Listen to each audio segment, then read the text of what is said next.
Okay, let's get started. It is my absolute honor and pleasure to introduce today's guest, Laura Martin Bovard. For those of you who don't know Laura yet, she is the founder of LMB Interiors, and she is known for her soulful approach to design.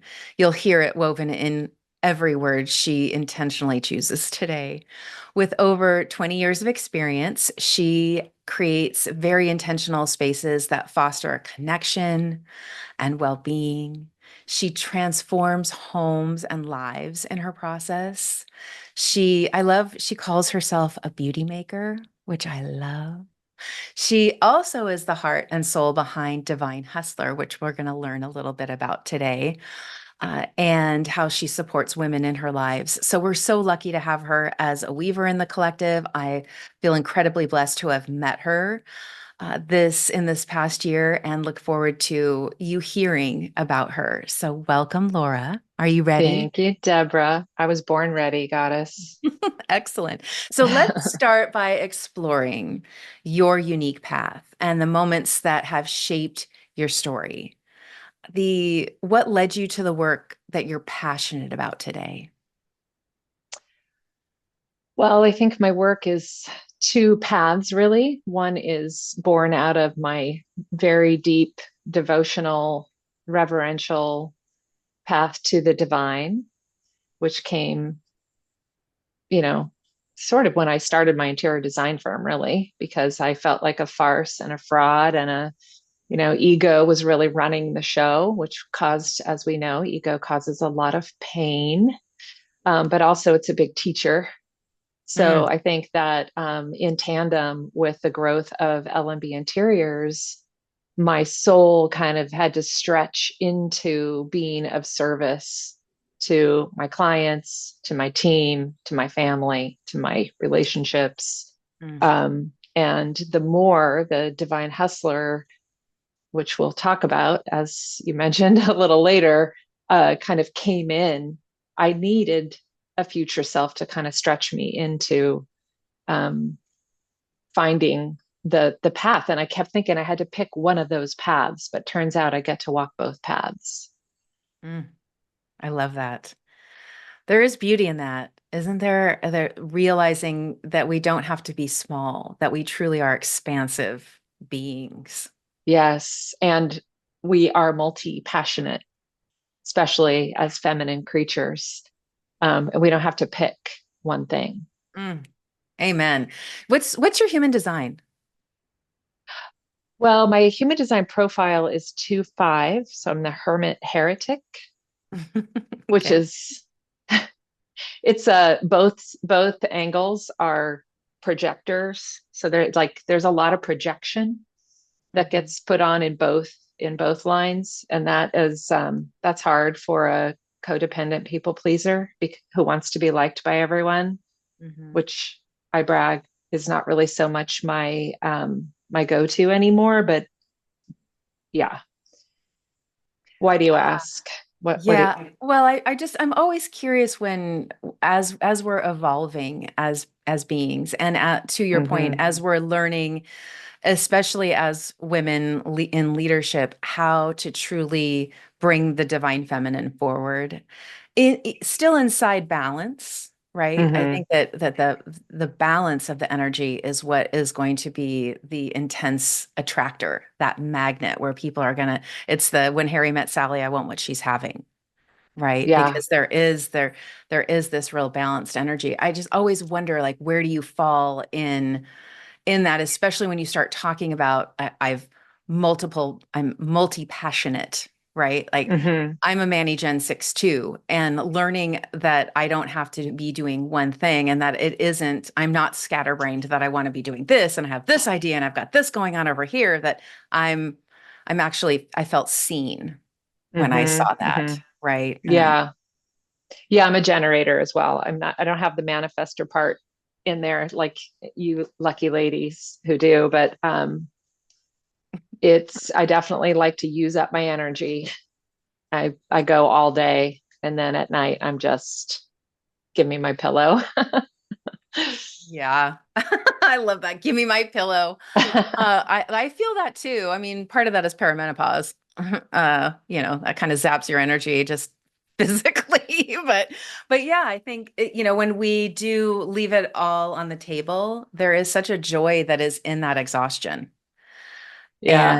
And it's we don't have to feel beat up when we use our energy when we're using it in the flow. Yeah. And I think especially so long as it does get replenished, you know, sufficiently. Yes. Well, and you are a mama of young adults, right? I think you Yeah. you say recently launched is how you describe them. Hmm. And so how has that played into the shift in how you're looking at your business and how you're making different choices? Yeah, it definitely is. It's definitely a part of how I had to get a little bit curious about who was I going to be now. Like, okay, officially, all of this work and investment and time that was put into LMB Interiors in order to grow it to a place where I could, pay for the kids to go to college and feed them and clothe them and make sure that they were okay. Well, now what? You know, Mm, it's a little bit like I'm not doing this so much because I have to. I'm doing this more because I am choosing to. And am I choosing it because I was conditioned to play those roles? Or am I choosing it because it's truly what my heart desires? So I've really been in a little bit of a deep internal reflection since the kids got launched. And mm, our daughter's 18, she'll be back, this weekend. She comes home, she'll be home for summer. She's not fully out the door, but she's a free flyer and quite independent. So she is more or less. And so I'm really kind of in the inquiry of what does Laura want? Like, mm, what does this being that I am want for the first time in my life? Because it's always been so focused on how am I serving my family? Who needs something from me? And I am obligated and duty bound to make sure that everybody around me is taken care of, you mm, know? Um, and so now with the kids being gone, I'm like, okay, well, I have roughly 10 years of energy in order to be a beauty maker, which I love to create beauty. Um, and then on the other hand, I could really just sit in my sanctuary all day long communing with the divine because that is bliss. And I yes. literally think I could stay in a state of bliss all day long. Yeah. But then I miss my work wife who's here on the call today, Darshan, and hiking with my beloved sister goddess Anna, who's also here today, and Darshana. So it's like, I need to be around my women, and I'm getting more time with my women, which is allowing me even more time to be in this collective and to engage with this collective because the kids took up so much of my energy, Yeah. you know? Yeah. Well, I hear that a lot from my sisterhood. Like there's kind of this, um, there's less of, I think, with the boomers experienced of the empty nest syndrome where there was a depression. And I feel like more in the Gen X generation, it's more like, I kind of don't want to do anything I was doing before. I want to recreate myself. Like Oh, there's this totally. desire to recreate ourselves as opposed to mourning what we had before. And I find it so Totally. fascinating. There's also something to like, I finally have the resources, the time, and the chutzpah to execute on the the wild child I was in the 80s. Hmm. Like I was fun. I was like up to so many shenanigans. And I want to be up to more shenanigans. And now it's finally like all of these women that I'm spending time with are also gung ho for fun. Like all we want to do is laugh and create and manifest and talk about God all day long. Yeah. And it's fun. I am loving, I am loving this season. And I am loving the richness of the friendships. And I am so grateful to myself for prioritizing sisterhood because that sisterhood is what really carried me through parenting, carried me through growing the business, carried me through this, very difficult time in my relationship, Yeah. you know. Yeah, sisterhood is so important. I do also see a lot more of that narrative shifting, right? Versus the Hmm. Madeleine Albright who was, there's a special place in hell for women who don't support each other, which is one of my least favorite female quotes because I feel like it misses the mark that it's not all women support all women. We don't all share the same values, the same vision, the same journey. And I feel Hmm. like we are reclaiming that the idea that we don't need to collect thousands of people.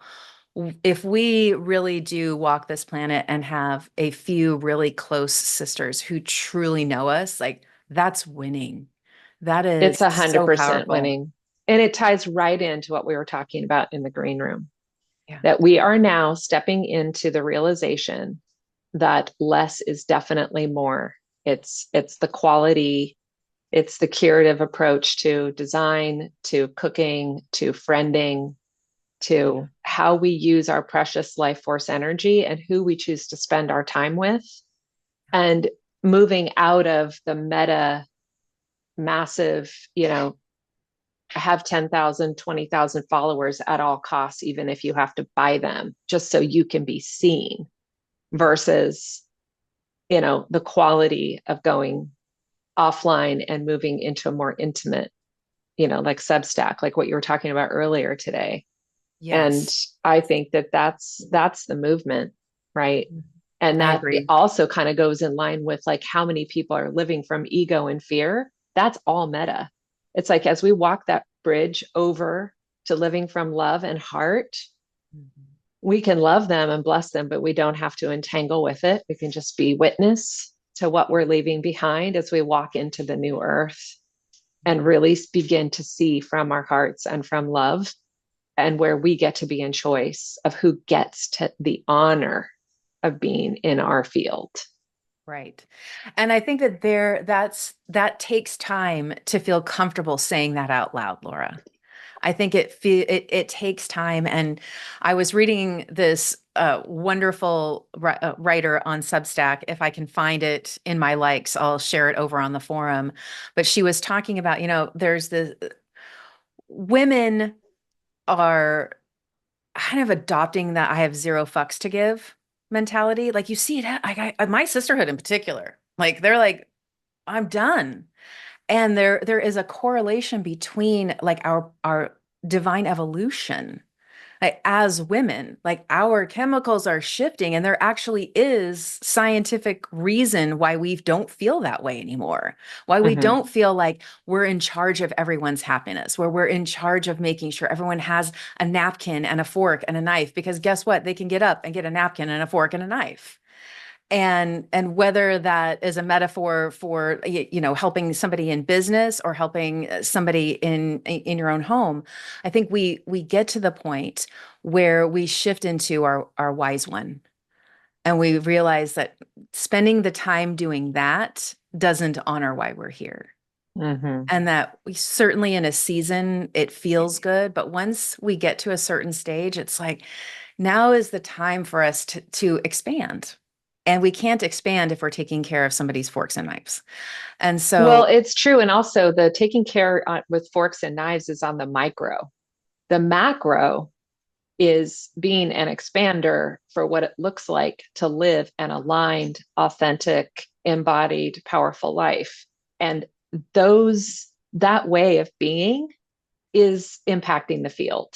That is how, it's the butterfly effect. It's like it helps, it heals and elevates and uplifts and expands love on a massive level that we can't even see, versus like, here, can I get you more coffee? Or like, what do you need? Like, how can I anticipate your needs? Which is just so of the codependent versions of ourselves that we are disentangling from.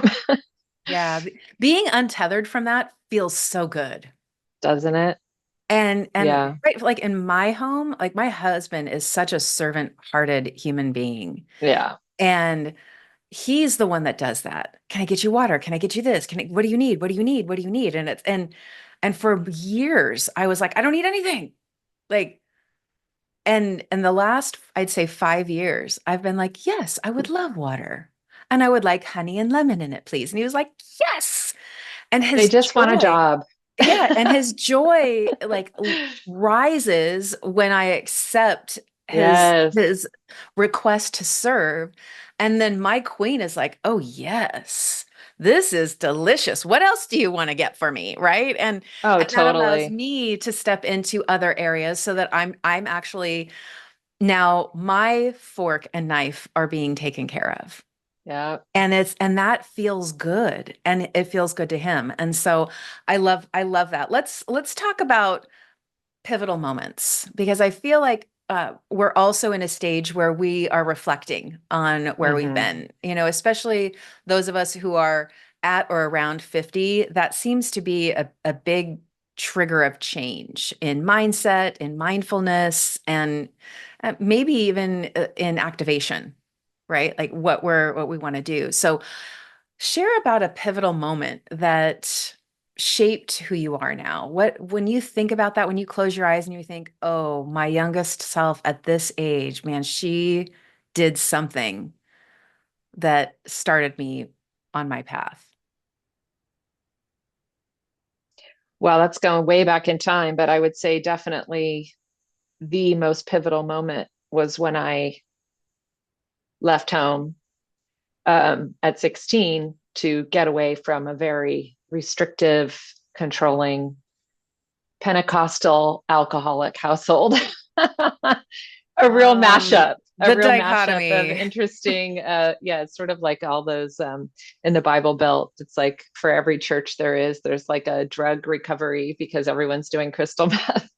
It's a little bit like, what religion does to us. And looking back now, I mean, it's just absolute perfection, of course, because I didn't know what I was doing. I think obviously my future self was taking care of me when I made that decision to leave. It was an impetuous teenager move, because I just wanted freedom so badly. Like I need free, I crave it. It's like my number one thing is I want my sovereignty and I want my freedom. And I see the contrast of that. And I've heard it said that sometimes when people are really meant to evolve in big leaps in their spiritual growth in a lifetime, that they're sometimes born into families that are especially contracted or, Mm. just very, they're never going to grow. And that was family I grew into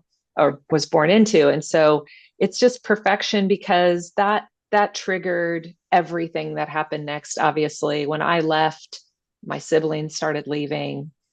They started their path earlier. They all kind of followed me a little bit.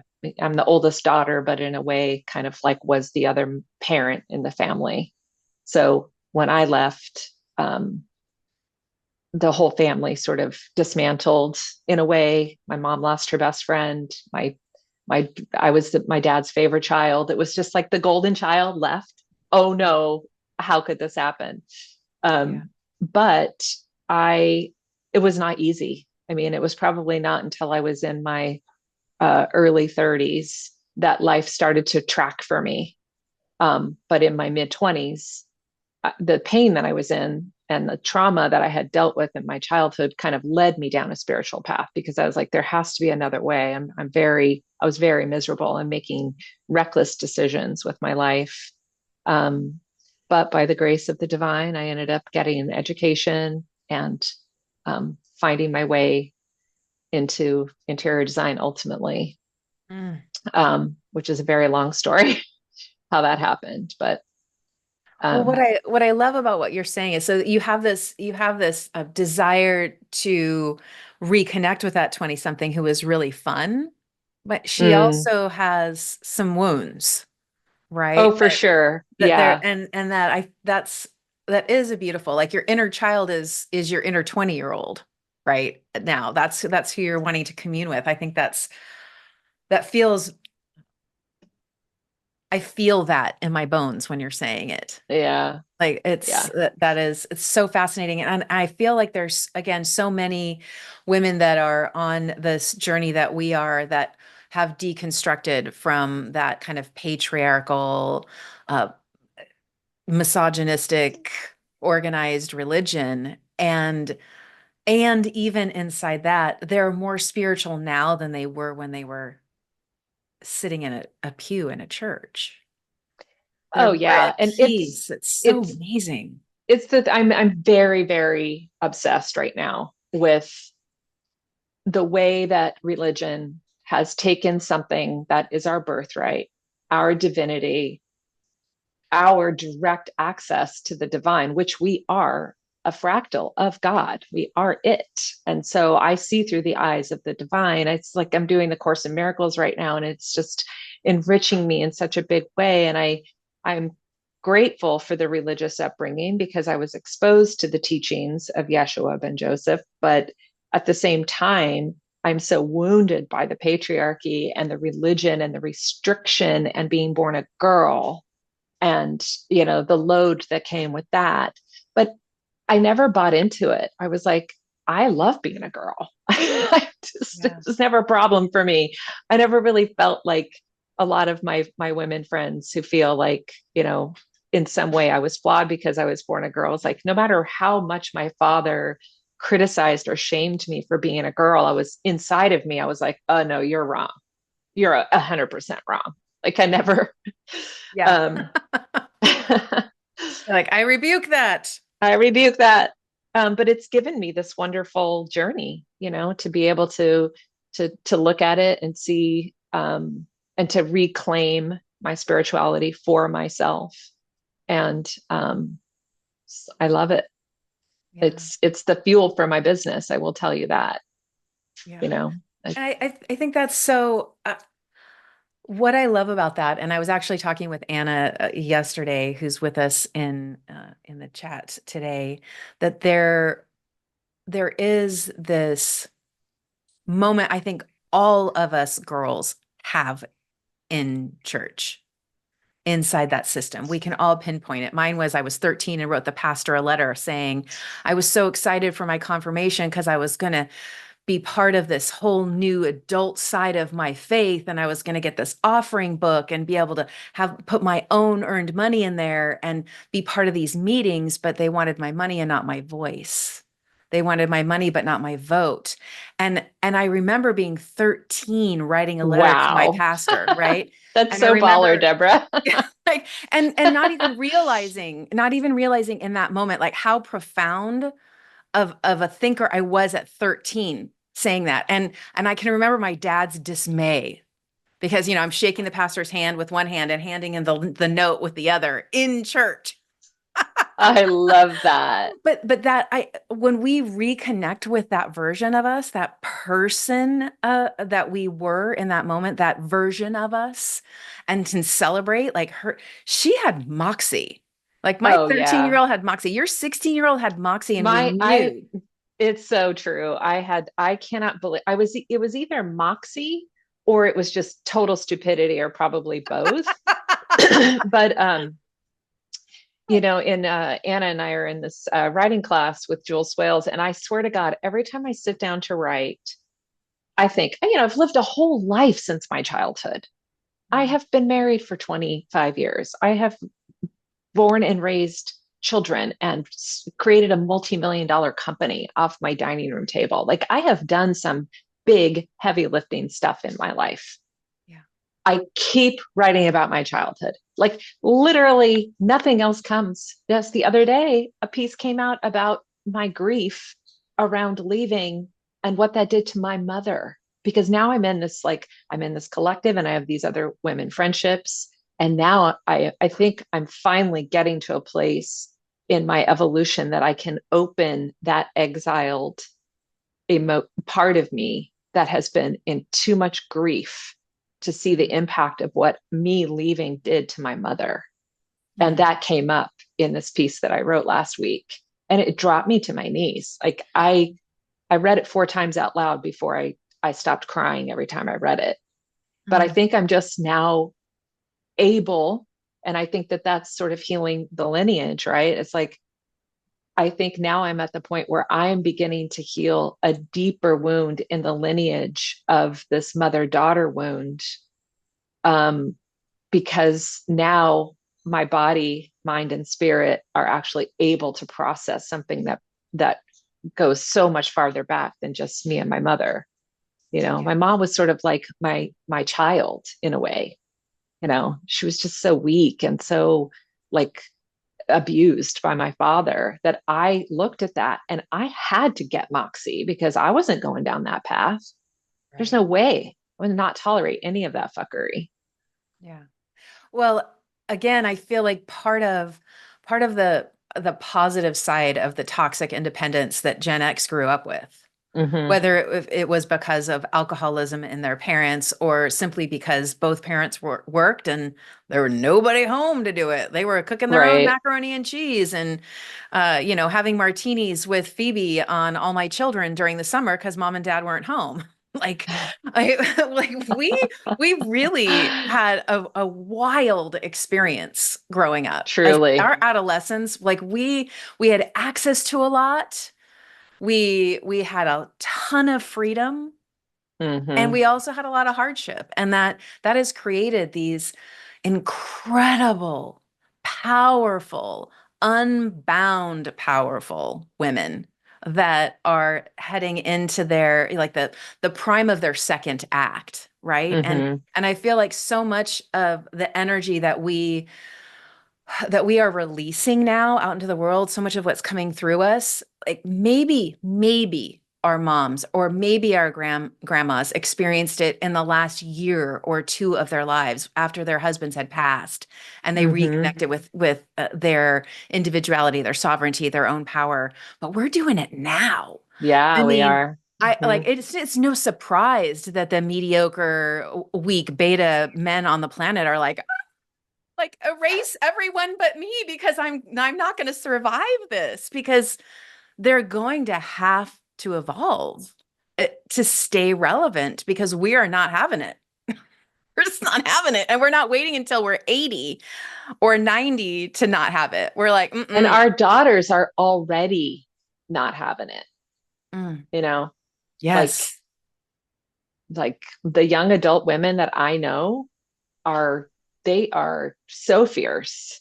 Mm, And so, like my daughter's writing papers that I'm like, oh my gosh, I didn't even know that until I was 50. Like, whoa, yeah. it's pretty cool. Yes. Yes. And I feel like that is the beauty of these devices that are in our hands.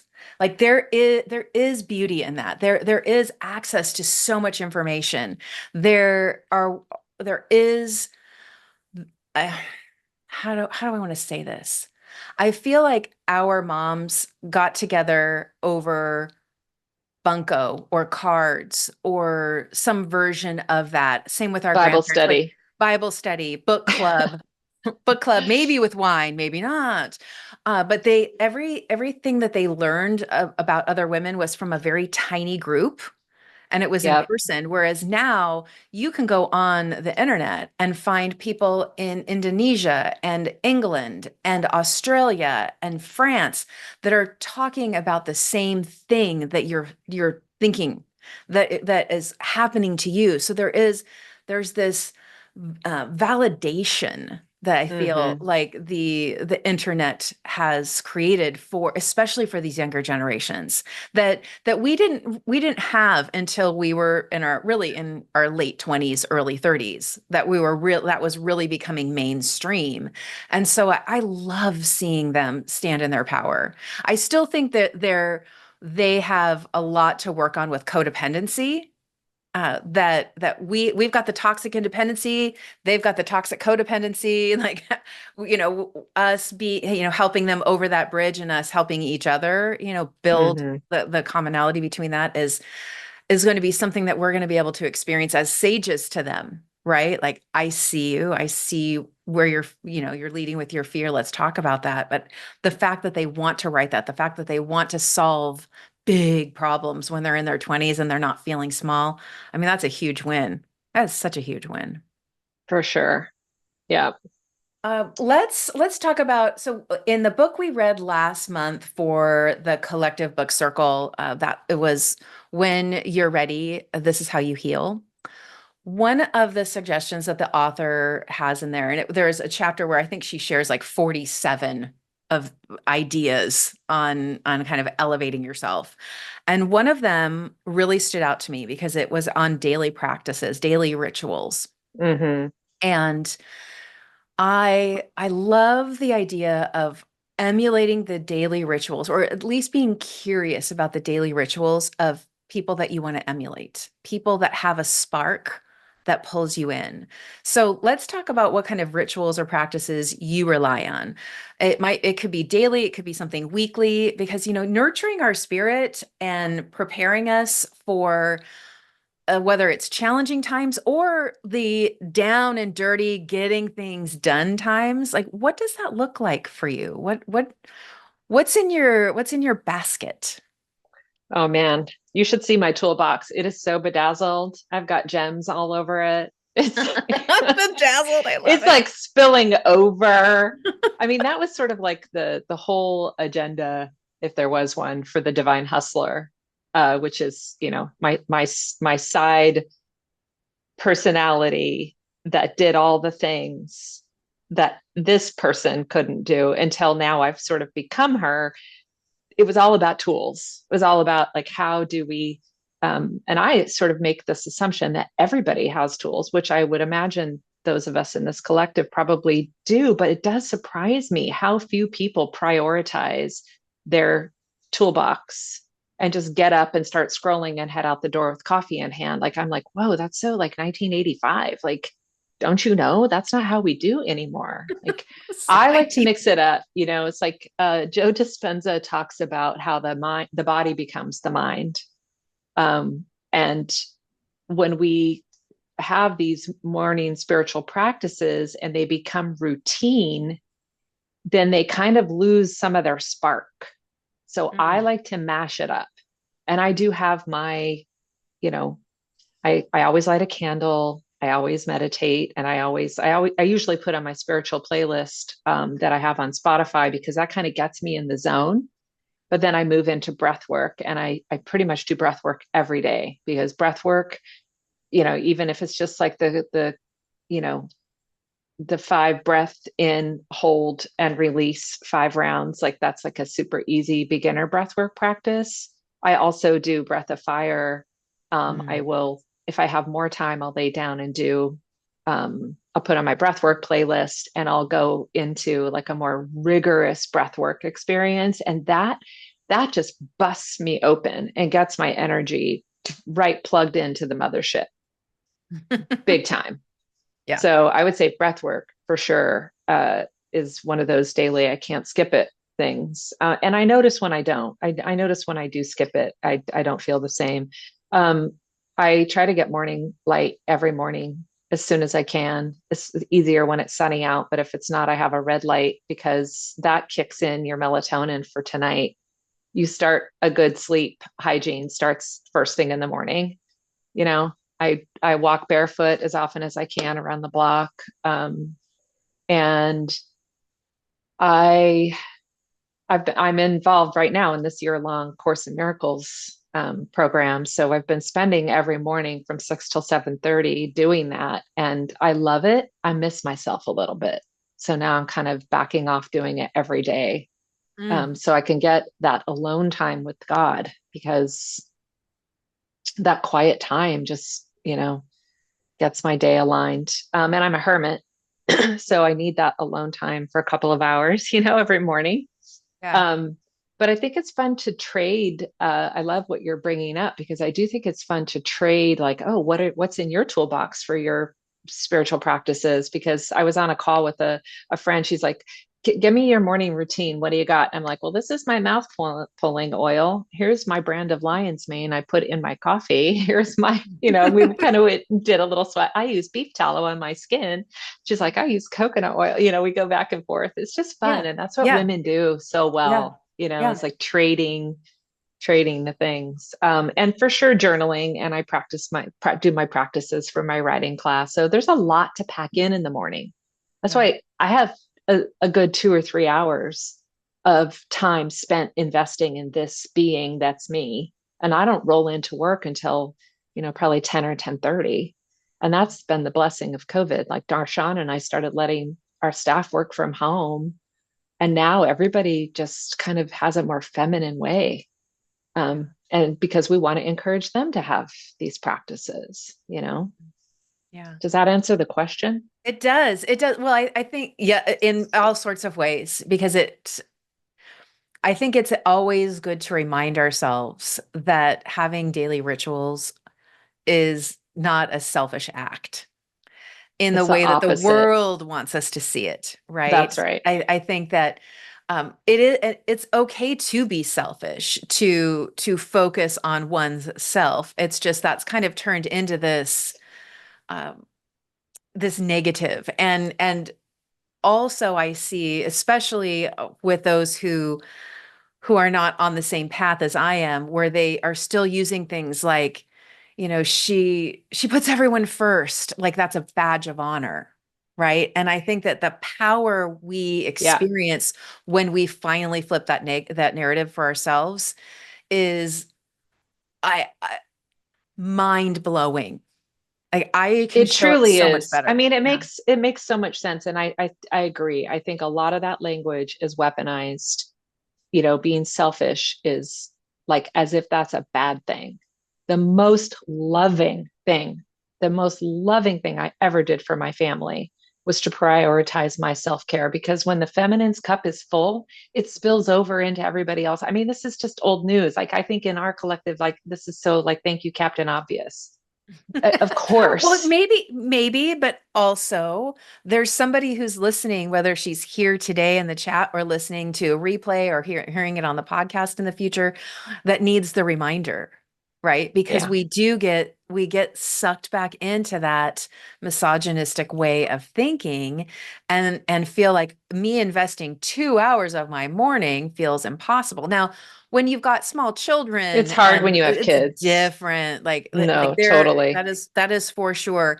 However, I I still believe you can weave magic in even in that season, whether it's sprinkling a little cinnamon in your coffee and stirring it 13 times while you're blessing that beautiful beverage that's about to warm your body, like even being intentional in that moment, Hmm. how you pour your water, what vessel you pour your water in. Those are all acts of self-care. It doesn't For have to sure. be a 2 hour meditation session in the morning or an hour bathtub soak. There are small ways to weave magic in. Well, And you can make all day long a prayer. yeah, You can yeah, see through God's eyes all day long. yes, It's yes, really a choice and it's really a practice. And I yes. also think that in my toolbox, something that I am endlessly grateful to that aspect of myself that said yes to investing in working with expanders. So, going on retreats. And the first retreat I went on, I was pregnant with my second, and I had a 3-year old. And that was the first, and I didn't have the money, but I found the money Yeah. because those kind of immersive programs really helped me kind of take bigger steps toward spiritual and emotional evolution because I was in collectives of other people that were witnessing and supporting that to happen. So, that could be like once a year, twice a year kind of thing. And then also investing and hiring coaches to work with. Like I've worked with Anna Scott for many years, in various ways. I've go to Network Spinal Analysis, which is here in Oakland. There's Sojourn Wellness, and actually, 4 of us on this call right here are going to Sojourn Wellness, which just occurred to me. That's so funny. That's network care, and that is a way to get the nervous system regulated, so that Mm. we can start taking in more light and have more clarity and kind of come into the upper mind to start to connect to the divine. Defrags the system. So there's like I have a million. I mean, I could literally write a book on the 10,000 tools to but now I'm not Well, seeking that's as that's something much. that you could write on Substack. Yeah. I mean, Yeah. those are the kind of reads that we all need. Yes, we need to understand what's going on in the world, and we need to understand what we can do to combat things that are happening, whether it's in our country or our city. Like there are things that we need to be involved in, but we also need to fill our cup to overflowing, and that's the kind of beautiful writing that I believe the world needs right now. Like, how Hmm. can I care for myself? Yeah. We've kind of teased about the divine hustler here or there. Why don't you give us the maybe the 10,000 foot story of who the divine hustler is, why, and where, and what that looks like today? Yeah, I think that's there's not a ton to say about her anymore Mhm. because I created Divine Hustler about 8 years ago, and I created it out of a need to feel more brave, to feel more of permission to be able to talk about the divine and to talk about sisterhood and to talk about the things that turn me on separate from my interior design business because I felt like it would confuse people if I was talking, and Divine Hustler was never an income generating effort Mhm. ever.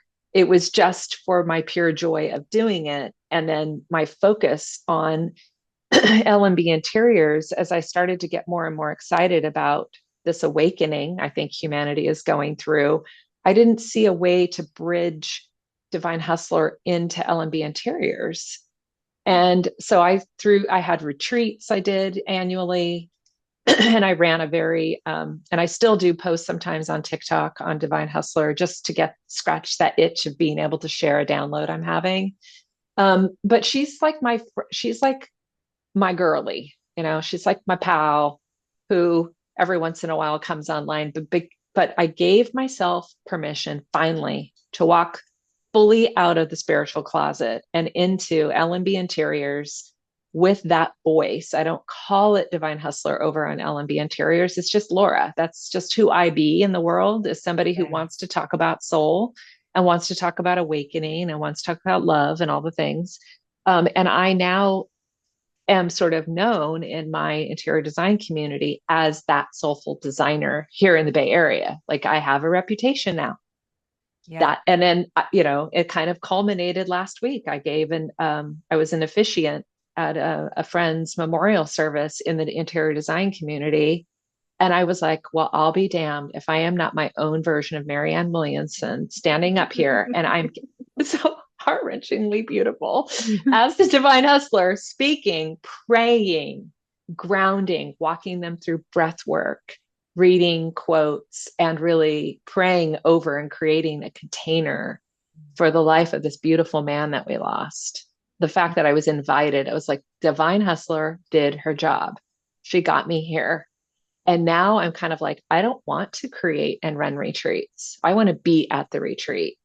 Yeah. So this summer, I have the house reserved for the retreat I was going to run and, charge the full retreat thing. And I was like, nope, I'm doing spiritual summer camp, and everyone can just divide the house up equally, divide the cooking up equally. And if I feel called to do breath work or lead some meditations, I will.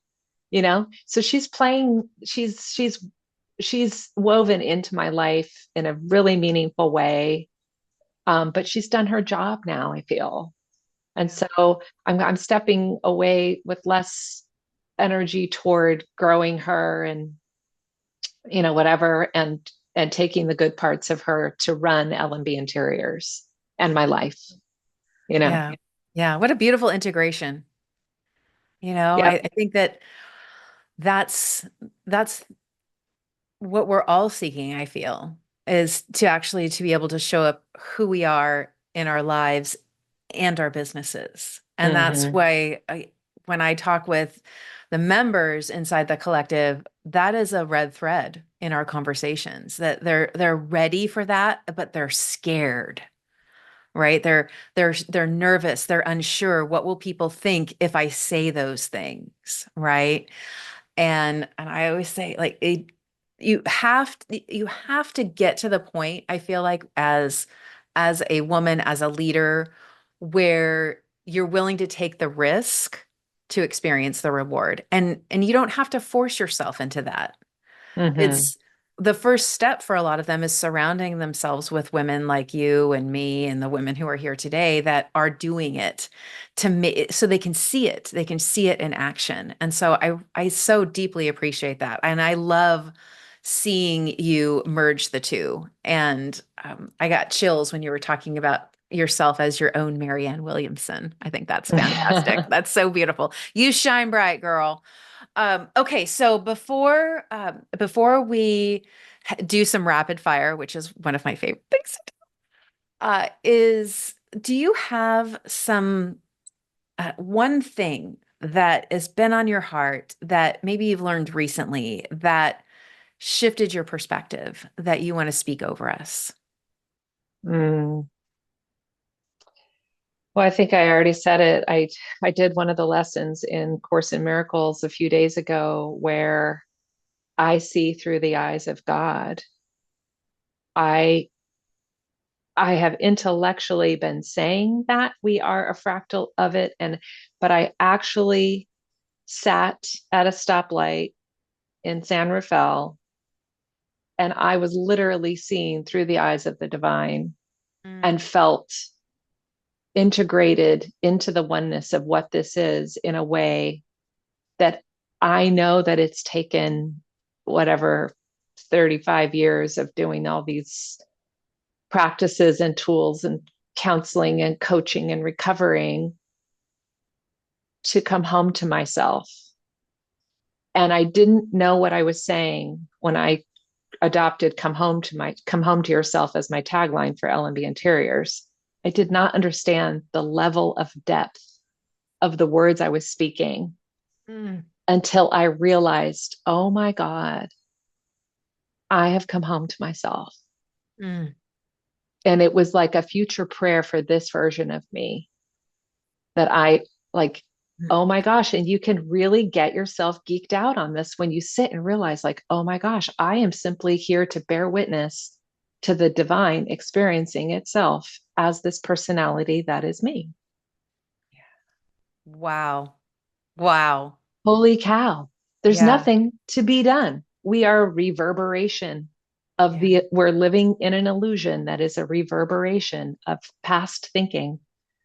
And Yeah. so to create this beautiful future, I just like every day a tiny bit more living from love and choosing love instead of fear. Mm. A little bit every day. What a beautiful prayer. I love the Lala. I pull her a lot inside the Divine Feminine cards, and I love that line of, my words become prayers. That's right. Well, they And are a prayer. that's so beautiful. Mm-hmm. I love seeing that in action in your life. Okay, are you ready for some rapid fire? Sure. Okay. So rapid fire, I'm going to do my best to keep it question and answer, and not dig into the details. Okay. I'm I wish setting us that luck. expectation. I wish us luck. Yes. Okay, I'm going to mix up the order here. So how do you Okay. celebrate your wins, big and small?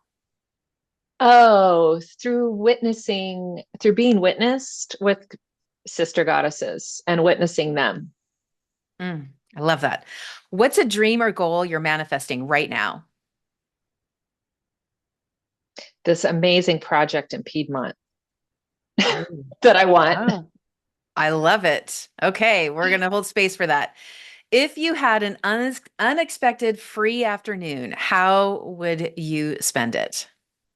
I would grab one of my galleys and drive out to the coast and go up to Point Reyes Mm. and go vintage shopping, Ooh, which is what I'm okay. doing with Darshan on Monday. I love that. What's one place in the world you'd love to visit or revisit?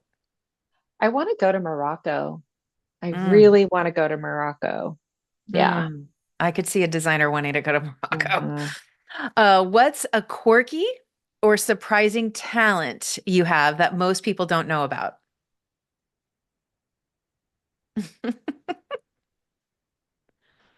I want to be so sexually inappropriate right now. Hey, let's Um, go for it. it's not quirky, but I can literally make a meal in 5 minutes that is better than most restaurants. Mm. which is why my husband and I never eat out. It's not that quirky, but I love that. It's also a fun talent. I'm a potty mouth. I mean, I could probably be a good stand-up comedian, Mm, but all right. I'm too scared so far to try. I got to get the divine hustler enrolled in that dream. Yes, yes. Maybe at our first collective retreat, you'll do a open mic. Uh, That'd be fun. what is your favorite way to spark creativity when you're feeling stuck? I think jumping on my rebounder. Mm, yeah, that's good. I love that. And last but not least, if you could master one new skill instantly, what would it be? I would love to sing like an angel. I would love to be able to sing, belt out a song really loud on key. And if I could, I would do it everywhere I went. Mm, I love that. Do you have a particular songstress that you'd love to emulate? Oh God, I'm terrible with names. So I think Lady Gaga just sort of does it for me. Like when she sang on V on Rose in that Oh, movie. yes. Oh my Yes. God. Yeah, Just like, she's oh, super versatile. such an icon. Yeah, and she has such a passion for seniors. I love seeing her with senior. Like she just has she's just I love her too. I would love I to sit just down and love have a meal her. with her. Yeah, same, Same. same. Okay, so if there's anybody who's here with us live who wants to pop on and ask Laura a question, please do. I'm going to wrap us up for our main conversation here. But if you have some questions or you've got something if you don't feel like popping on, you can of course drop it in the chat. But I'm so grateful, Laura. Like I feel like we could talk for another hour or two or 10 or 20.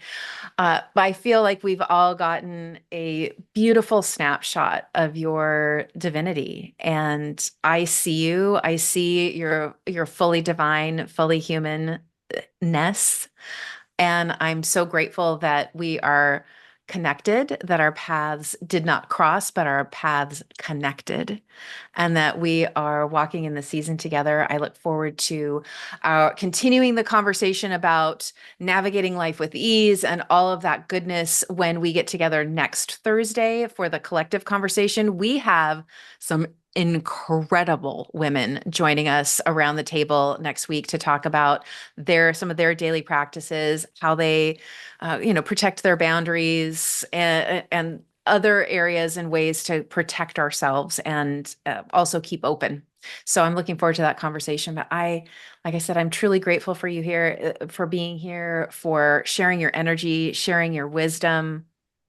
Mm.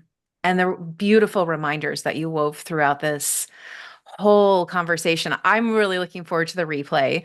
For those of you who are listening to the replay, feel free to, in the comment section underneath where all of this is hosted, ask questions, connect with us. And as you all got an email yesterday, we are focused on the forum over Facebook, the forum over Meta in general. And so when you feel something from this conversation, please hop on the forum and let's have the discussion there.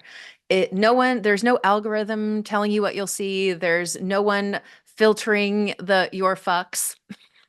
There's there's no billionaires making profit off of you being there. It's a place for us to have sacred conversations, to swear like pirates, to float like goddesses, to be our beings, all there for each other. So I look forward to seeing you all next week. I look forward to seeing you in the in-between time on the forum.